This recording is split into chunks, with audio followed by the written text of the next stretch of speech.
Sou um cara comum. Tenho 27 anos, moro sozinho num apartamento simples, trabalho de manhã num supermercado e faço faculdade à noite. Nada de especial. A rotina sempre foi a mesma.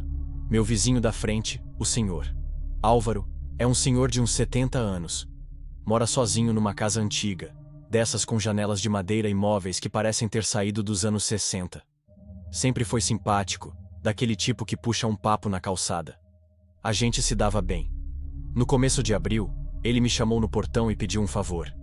Disse que ia visitar a filha no interior por uns dias e queria que eu passasse lá de vez em quando para regar umas plantas, dar comida pro gato, manter a casa com cara de habitada. Aceitei, claro. Era do outro lado da rua, coisa de 5 minutos por dia. E ainda me ofereceu um trocado. O primeiro dia foi tranquilo. Entrei com a chave que ele me deu, dei ração pro gato, reguei as plantas e pronto. A casa era escura mesmo, com todas as janelas abertas. Tinha cheiro de poeira, madeira velha e alguma coisa úmida, difícil de explicar. Mas nada demais, era só uma casa antiga. No segundo dia, o gato não apareceu. Dei uma volta pela casa, chamei por ele, e nada. A tigela de ração continuava cheia. Na terceira noite, enquanto trancava a porta da cozinha, ouvi um barulho vindo do fundo da casa. Parecia uma batida fraca, meio abafada. Fiquei parado um tempo. O barulho não se repetiu. Voltei para minha casa achando que era coisa da minha cabeça. Na noite seguinte, decidi verificar melhor. Entrei e fiquei em silêncio por uns minutos. E de novo, aquele som. Pareciam vir do chão. Segui até o fim do corredor, onde ficava uma porta que eu não tinha aberto ainda.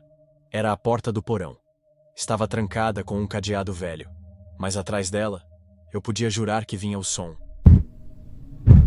Eu não abri. Fiquei parado ali, tentando entender. O som parou de novo. E eu fui embora. No quinto dia, decidi só entrar, jogar a ração na tigela, acender a luz da sala e sair. Mas assim que abri a porta da frente, senti o cheiro. Era muito mais forte agora. Um cheiro úmido, pesado, meio doce. O gato estava parado no meio da sala, olhando fixamente para o corredor dos fundos. As costas arqueadas, o rabo duro como uma corda. Segui o olhar dele. A porta do porão estava entreaberta. O cadeado pendurado na maçaneta, aberto. Eu não entrei. Não fui até lá. Fiquei parado por um tempo, tentando ouvir. O coração batia alto demais para perceber qualquer som. Fui embora. De noite, antes de dormir, fiquei olhando pela janela da sala do meu AP, que dá bem para a casa do Álvaro. As luzes estavam apagadas, tudo escuro. Mas lá pelas 3 da manhã, quando levantei para beber água, dei uma olhada de novo. E juro por Deus, a luz do corredor da casa estava acesa. Eu não tinha deixado acesa. Tentei esquecer. Disse a mim mesmo que devia ter acendido e esquecido de apagar. O senhor Álvaro voltou 2 dias depois. Veio me agradecer, me entregou uma garrafa de vinho como presente. Não perguntei nada. Ele também não comentou sobre nada estranho. Uma semana depois que ele voltou, eu o vi no quintal, sentado como de costume. Me chamou para conversar, só por educação, e eu fui. Durante a conversa, comentou que o Chico tinha sumido. Disse que desde que voltou não viu mais o gato, e que talvez ele tivesse escapado por alguma janela. Fiquei em silêncio, lembrando de como o animal estava na última vez que o vi, encolhido, aterrorizado, como se visse algo que eu não podia. Antes de ir embora, perguntei sobre a porta do porão. Comentei que me lembrava de ter visto um cadeado lá, e quis saber se ele ainda usava. Ele respondeu que aquela porta nunca teve cadeado de verdade, e que mal fechava direito.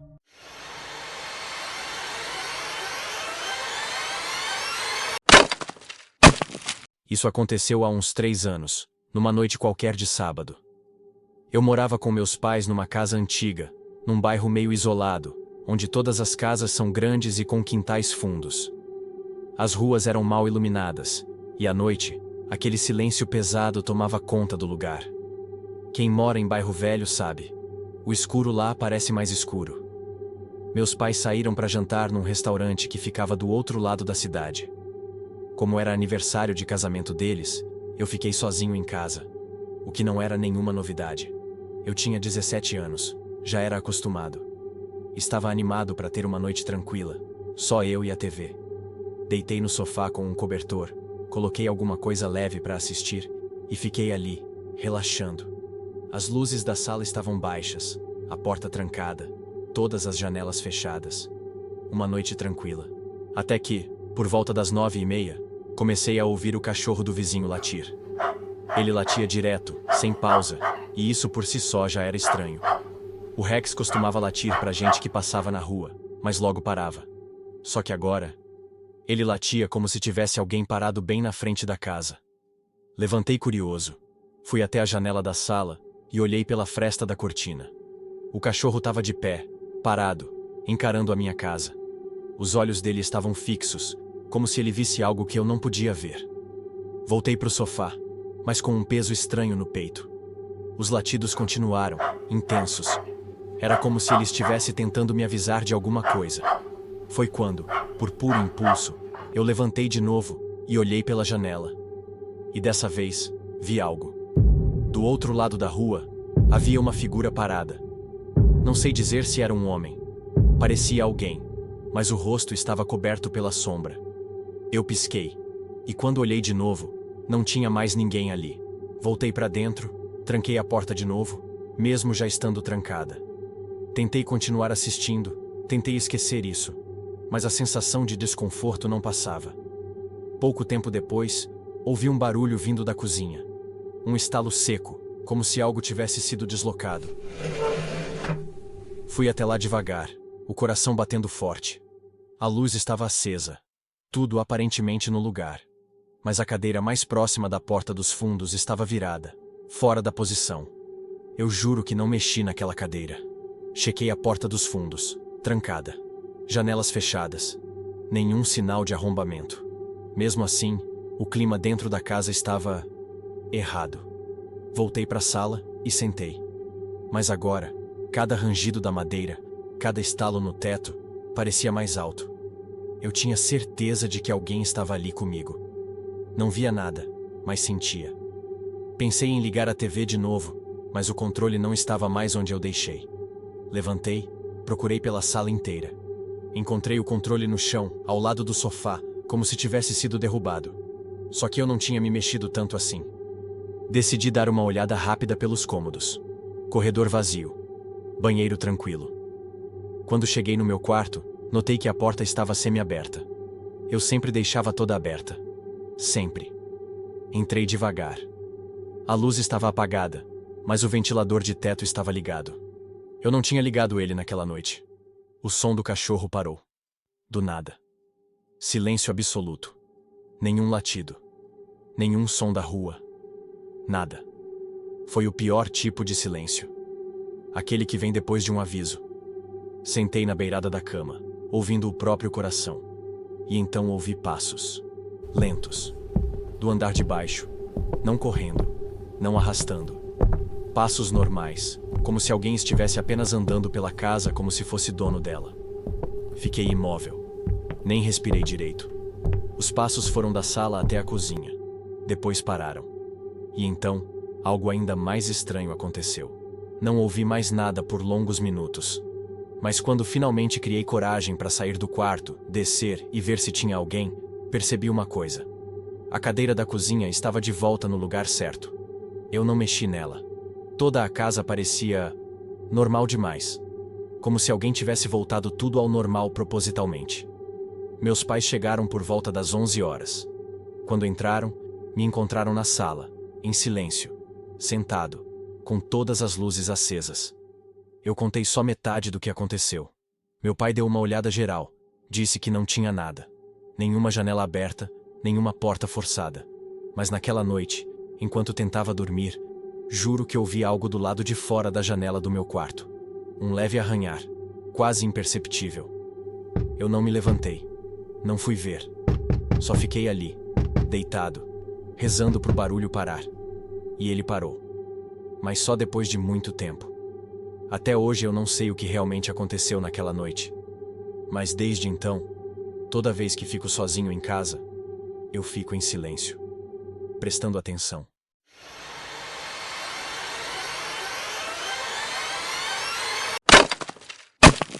Não sou o tipo de pessoa que costuma viajar sozinha. Sempre achei isso esquisito, sabe? Comer sozinha, dormir sozinha num lugar estranho, essas coisas me deixavam desconfortável. Mas depois do que passei nos últimos meses, eu meio que precisei disso. Minha vida em São Paulo estava se desfazendo aos poucos. Trânsito, barulho, gente demais, luz o tempo todo. E eu, com minhas crises de ansiedade cada vez piores. Tudo começou com a insônia. Depois vieram as taquicardias aleatórias, os tremores no metrô, aquela sensação absurda de que todo mundo estava olhando para mim mesmo quando ninguém estava. Fui ao médico e a palavra burnout virou meu novo sobrenome. Então fiz o que qualquer pessoa cansada da própria existência faria. Aluguei um chalé no meio do mato. Era um desses anúncios no Airbnb com fotos bem cuidadas. Uma casinha de madeira simples, cercada por árvores e com um deck voltado para um lago. O sinal de celular era fraco e a internet quase inexistente, mas era isso que eu queria. Cheguei numa sexta à tarde, levando uns livros, uma garrafa de vinho e 0 planos. A estrada que levava até lá era de terra batida e parecia meio esquecida. Me lembro de ter pensado: se meu carro quebrar aqui, ninguém vai saber onde me procurar. Mas, por algum motivo, isso me deu uma paz. A casa era menor do que nas fotos, mas acolhedora. Cama de casal, cozinha aberta, sofá de 2 lugares. Tinha cheiro de madeira e umidade, mas nada insuportável. As janelas tinham cortinas pesadas e antigas, o que achei ótimo. Queria me desligar de tudo. Na primeira noite, dormi como não dormia havia semanas. Acordei no sábado com um sol forte entrando pelas frestas da cortina. Fiz café, me sentei no deck e fiquei olhando o lago por horas. Nada além do som do vento e o zumbido dos insetos. Nenhum carro, nenhuma buzina, nenhum grito. Aquilo era quase estranho. Foi só no fim da tarde que tudo começou a mudar. Eu estava preparando um chá quando ouvi batidas na porta. Levei um susto tão grande que quase deixei a chaleira cair. Abri só um pedaço da cortina. Tinha um homem em pé ali. Uns 40 e poucos anos, roupas sujas de poeira. Parecia ofegante. Fiquei olhando por alguns segundos e ele fez um gesto de por favor. Oi, ele disse com uma voz meio arranhada. Meu carro morreu uns quilômetros daqui. Tô tentando achar algum sinal para chamar o guincho. Você teria um telefone? A parte racional de mim queria ajudar. Ele parecia cansado, talvez perdido. Mas a outra parte, aquela que sobrevive em mulher que mora em cidade grande, gritou para manter a porta trancada. Posso ligar para alguém sim, mas não vou abrir a porta, tá bom? Ele pareceu hesitar, tipo quem ficou surpreso por eu não confiar. Mas logo concordou. Anotei o número que ele passou e fui para dentro ligar. Claro que a ligação não completava. Não havia sinal. Sem serviço, gritei pela porta. Mas você pode tentar na direção contrária. Tem uma estradinha que sobe o morro. Talvez lá pegue. Ele ficou parado por uns segundos. Tipo, parado mesmo. Sem responder. Só me encarando. Depois balançou a cabeça e disse algo como: tá certo. Muito obrigado. E foi embora, sumindo pela estrada. Na hora, fiquei meio nervosa. Mas depois tentei racionalizar. Vai ver, ele estava mesmo cansado. Ou assustado. Ou decepcionado. Gente reativa existe. Vai ver, só fui grossa demais. Naquela noite, tranquei todas as portas. E deixei uma faca ao lado da minha cama. No domingo, acordei com um barulho no deck. Um estalo seco. Como se alguém tivesse pisado lá. Fiquei imóvel por vários minutos. Acordada, mas fingindo que ainda dormia. O som parou. Levantei devagar. E quando olhei pela janela, não vi nada. Só as árvores balançando. Saí para olhar ao redor. Tinha marcas de pegadas na terra molhada, perto da lateral da casa. Pegadas grandes, de bota. E não eram as minhas. Voltei para dentro com o coração martelando no peito. E foi aí que percebi a cortina da sala. Aquela que eu deixei fechada. Estava aberta. Não completamente. Apenas uma parte, como se alguém tivesse espiado. Tentei convencer a mim mesma de que eu podia ter deixado assim sem querer. Mas no fundo, eu sabia. A forma como a cortina estava dobrada, o jeito que estava puxada, não era meu. Pensei em ir embora. De verdade. Mas já era tarde, e aquela estrada de terra à noite parecia uma péssima ideia. Então só travei tudo de novo. Barrei a porta com a mesa. Deixei a faca mais perto da cama. E esperei o dia nascer. Mas ele voltou. Na noite seguinte, segunda-feira, exatamente às 9 horas, ouvi batidas na porta de novo. Não foram como antes. Não foram gentis. Foram agressivas. Fiquei paralisada por minutos. Não falei nada. Não fiz um barulho. Só fiquei ali, no escuro, ouvindo ele bater e bater e bater. Depois de um tempo, o som parou. Silêncio total. Só que ele não foi embora. Ouvi passos no deck. Depois, ao redor da casa. Depois, a maçaneta da porta dos fundos sendo testada. 1, 2, 3 vezes. E aí ele disse algo. Você está aí, né? A voz era baixa, calma. E estava muito próxima da janela da cozinha. Tive vontade de gritar, mas me contive. Porque alguma parte de mim sabia que se eu reagisse, ele ia entrar. A voz voltou. Mais perto da sala agora. Você devia ter aberto da primeira vez. Ia ser mais fácil. Os passos continuaram por mais de meia hora. Depois pararam. E foi só. Esperei até amanhecer para sair do quarto. Tudo estava como antes. Nenhuma porta arrebentada. Nenhum vidro quebrado. Mas o ar dentro da casa parecia diferente. Mais denso. Mais pesado. Como se de alguma forma ele tivesse entrado mesmo sem abrir nada. Eu deveria ter ido embora naquela manhã. Não esperei. Joguei minhas coisas na mala, abri o portão de madeira com pressa e entrei no carro. Liguei a ignição e... nada. O motor girava, mas não pegava. De novo. De novo. Comecei a tremer. Tentei ligar para a polícia, mas o celular seguia morto. Dei uma volta rápida pelo terreno, procurando qualquer sinal de que ele pudesse estar ali. Nada. Apenas pegadas antigas, misturadas com as minhas. Voltei para casa, tranquei tudo de novo e me sentei com a faca no colo. Eu me sentia idiota, paranoica. Mas o medo não era mais uma sensação vaga. Era algo sólido, quase tangível. Tipo quando a gente sabe que tem alguém olhando, mesmo sem ver. Eu não dormi aquela noite. Nem cochilei. Fiquei no escuro, com a faca nas mãos, sentada atrás do sofá, encarando a porta.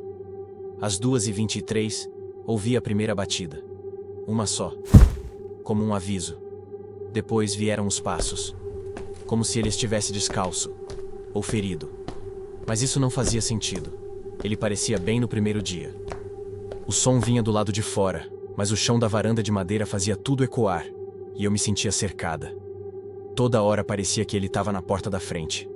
Depois nos fundos. Depois ao lado. Dessa vez, ele não disse nada. Mas deixou algo. De manhã, depois de longas horas de silêncio, saí para checar o terreno. Bem ali, em frente à porta, tinha um envelope. Sem nada escrito. Dentro, uma foto impressa. Europa dormindo. Tirada de cima, como se alguém estivesse me olhando do teto. Exatamente como eu dormi na primeira noite, de lado, com o braço dobrado. Eu comecei a chorar. Um choro de raiva, de medo, de exaustão. Cheguei a ligar o carro de novo. Nada. Voltei para dentro e comecei a empilhar os móveis contra as portas. Larguei tudo no chão da cozinha. Mal comi. Fiquei apenas observando cada som, cada sombra. Pensei em fugir a pé. Mas para onde? A estrada era longa, cercada de mato, e se ele estivesse me esperando no caminho? Naquela noite, ele bateu outra vez. Mas não na porta. No vidro da sala. Eu não gritei. Nem chorei. Só me rastejei até o canto mais distante da casa. Senti um gosto metálico na boca, como sangue. Não sei se era real, ou se eu mordi a língua sem perceber. Mais tarde, escutei o som de algo sendo arrastado do lado de fora. Tipo madeira, ou uma caixa pesada. Não fui olhar. Não me mexi. Só fiquei ali. Foi nesse momento que me lembrei do alçapão no teto. Do sótão que eu nunca tinha aberto. Olhei para cima. Aquela tampa quadrada, levemente inclinada. Fechada. Mas parecia fora do lugar. Como se alguém tivesse empurrado com força e depois encaixado de volta. Na manhã seguinte, tomei coragem. Arrastei uma cadeira e abri o alçapão. O ar lá em cima era abafado e frio. Não tinha escada, então peguei uma cadeira e empurrei meu corpo para cima, tremendo. Era escuro. Eu iluminei com a lanterna do celular. O chão era de tábuas velhas, poeira por todo lado. E... pegadas. 2 trilhas nítidas de poeira afastada. Alguém andou lá. Mas o pior foi o que achei no canto. Um colchonete velho, um cobertor sujo e uma garrafa d'água quase vazia. Tinha também uma caixa com miojo, um maço de cigarros e um celular desligado. Ele estava morando ali, acima da minha cabeça, o tempo todo.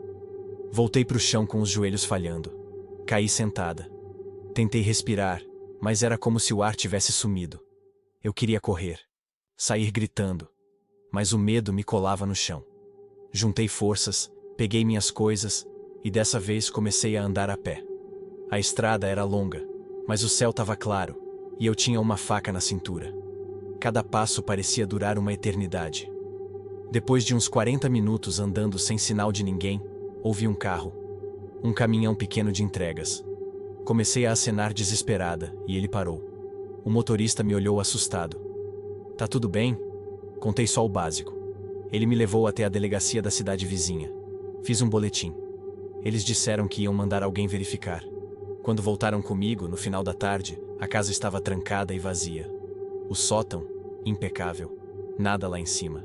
Nem colchonete, nem comida, nem rastros. O policial me olhou como se eu estivesse exagerando. Anotou tudo, mas não parecia acreditar muito.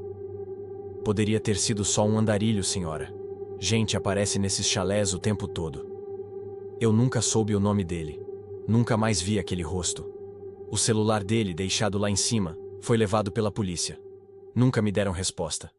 Voltei para casa naquela noite, destruída.